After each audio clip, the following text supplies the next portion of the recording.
আসসালামু আলাইকুম বন্ধুরা, কেমন আছেন সবাই? আশা করি সবাই ভালো আছেন। আলহামদুলিল্লাহ, আমিও অনেক ভালো আছি।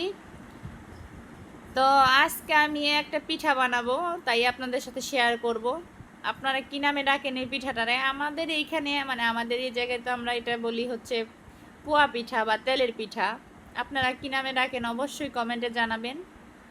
আর পিঠাগুলো খেতে যেমন মজা, দেখতেও খুবই ভীষণ সুন্দর হয়েছে। দেখতেও যেমন লোভনীয় এবং খেতেও খুবই মজা হয়েছে। তো আপনারা অবশ্যই এইভাবে পিঠাটা তৈরি করে খাবেন। তো দেখেন বন্ধুরা, আমি কিভাবে পিঠাটা বানাচ্ছি। তো আমি প্রথমেই কড়াইতে তেল দিয়ে নিব। আমি হাফ কেজি পরিমাণ তেল দিয়ে নিয়েছি, কারণ সরিষার তেল দিয়ে পিঠাটা ভালো হতো না, এই জন্য আমি সয়াবিন তেলটা দিয়ে নিয়েছি। আধা কেজি পরিমাণ তেল দিয়েছি, আধা কেজির একটু কম হবে। তো আমি তেলটা গরম হয়ে আসলে আমি এক এক করে পিঠাটা দিয়ে দিব। আর পিঠাটা আমি বেশি কিছু দেইনি এখানে, আমি শুধু চালের গুঁড়া, তারপর আমার চালের গুঁড়োটা ছিল ফ্রিজ থেকে বের করে আমি কিছুক্ষণ নর্মাল রেখেছিলাম।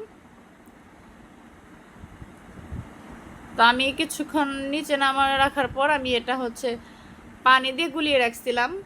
আর আমি আজকে পিঠাতে গুড় ইউজ করি নাই, আমি চিনিটা ব্যবহার করছি। চিনি দিয়ে আমি এটা অনেকক্ষণ ভিজিয়ে রাখছিলাম।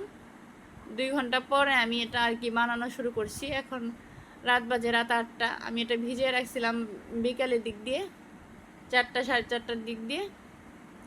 তা আমি ওই সময়ে পিঠাটা ভিজিয়ে রাখছিলাম লবণ, চিনি আর চালের গুঁড়া দিয়ে। তো এখন আমি শুধু ওটা মিক্স করে আমি এটাতে পিঠাটা এখন তৈরি করব।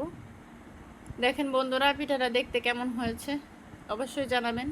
ভালো লাগলে অবশ্যই লাইক, কমেন্ট, শেয়ার এবং সাবস্ক্রাইব করবেন।